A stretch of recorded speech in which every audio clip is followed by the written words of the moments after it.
damn fly. I don't know which one I want, dog. I can't make up my mind, girl.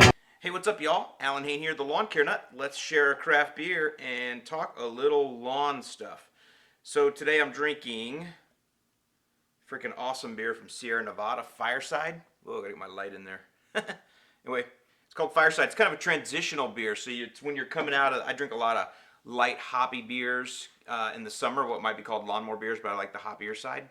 And then you're kind of coming into fall, which is going to be your Oktoberfest, and then there's all kinds of really cool beers that go in the winter. So there's this transition period between the summer and the fall, and that's what the flip side is. So good hops in here.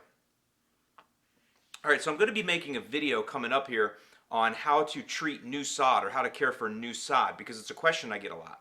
But before I do that, I wanted to kind of take you guys on a tour around a neighborhood that's very close to me. Big baller houses in this neighborhood, and I actually used to spray a lot of these lawns. Not the ones that I'm showing you here in this video, because these are brand new, but a lot of the lawns in this area I used to actually physically spray when I worked for TruGreen. And I did notice the problems that they had. And, you know, there's a lot of things you got to contend with when it comes to new sod and how to take care of it. But before we even talk about a treatment program in another video, let's just look at what you're contending with. So cheers. Okay, so here we are, and we're in the neighborhood that I'm talking about, and you can see that it's clay soil. This is what most of the Midwest has, is this gray tan clay.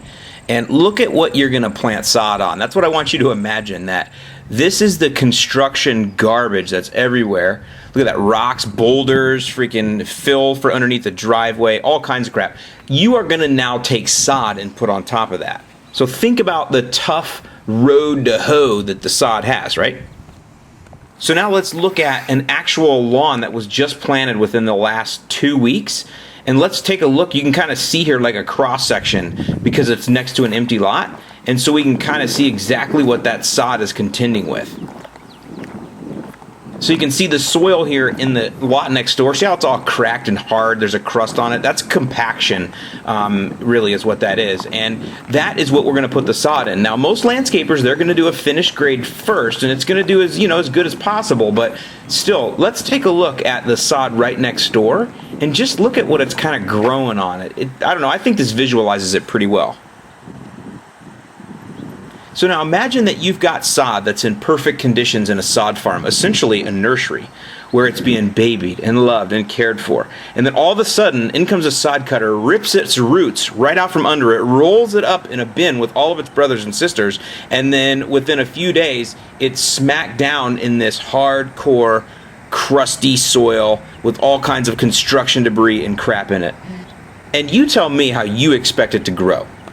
So now let's look at the results of putting sod on that and then not treating it right. See how this lawn is kind of flat and cracked? See all this in here? This is the sod doing what I call settling on top of the compaction. And what you're getting are these thin areas. Let's see if I can illustrate it a little better in this shot here on the side yard. So see how it's uneven? It's some like flat and puffy, or vigorous and not vigorous. That's what you get. Here you can see me zooming in on this one. You can see it here. Now this is some bad irrigation too, but those brown areas are actually sunken. They're actually just areas where the root system never took and it kind of just sunk. And these lawns get this kind of flat look. Now here's another one that's not been treated, and this one has another issue. This one has all the same issues. It's got some crabgrass in there, and then areas that just died, and it looks like possibly there was some rust problems that came into this lawn, but because it had a horrible root system that wasn't healthy, it just succumbed to the disease that usually doesn't really hurt anything, and now this is what you have, are these large, dead, patchy areas.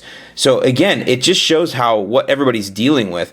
Interestingly enough, when you come around to the front of this one, you can see that they do have a lawn company. See the flag there right next to the tree?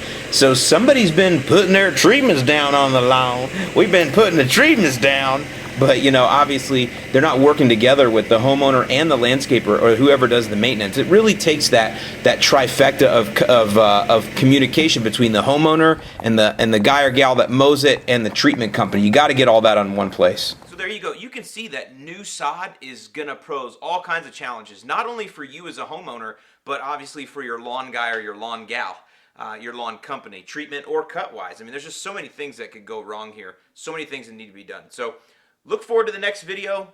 Happy Sunday, Sunday Fun Day. I'm making a few videos here for the lawn care nuts out there and having a craft beer. I'm Alan Hain, and as always, I'll see you in the lawn.